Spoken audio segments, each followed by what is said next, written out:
Healthy બી ને tasty બી આજે મેં તમારી સાથે આવોકાડો સેવપુરીની રેસીપી શેર કરી છે. તો ચાલો આપણે તેની શરૂઆત કરીએ. તો તેના માટે મેં એક આવોકાડો લીધો છે, જેને આપણે ચારે બાજુથી આવી રીતે કટ કરીને તેના અંદરથી આપણે બી કાઢી લેવાનું છે. બી કાઢ્યા બાદ અંદરથી તમે ચમચીના મદદથી બધો ગર કાઢી લેવાનો છે. હવે આ ગરને આપણે મેશ કરી દેવાનું છે. મેશ કર્યા બાદ સ્વાદ પ્રમાણે મીઠું અને અડધો લીંબુનો રસ નાખીને કોથમીર નાખી દઈશું. કોથમીર નાખ્યા બાદ લીલા મરચાંની પેસ્ટ, લાલ ચણા અને થોડા રાજમા નાખ્યા છે. રાજમા ઓપ્શનલ છે. હવે આ બધું નાખીને આપણે તેને મિક્સ કરી દઈશું.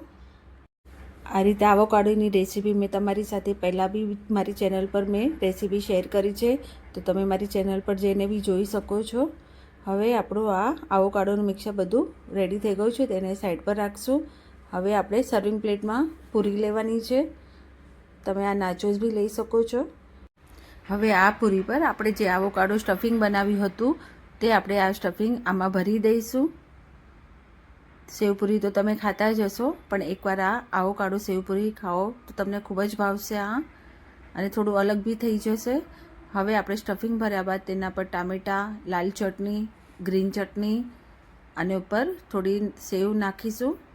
સેવ નાખ્યા બાદ તેના પર દાડમ અને થોડું ગરમ કરેલું દહીં, જો આપણે કઠોળ લીધું છે તેના માટે આપણે થોડું દહીં ગરમ કરીને લેવાનું છે.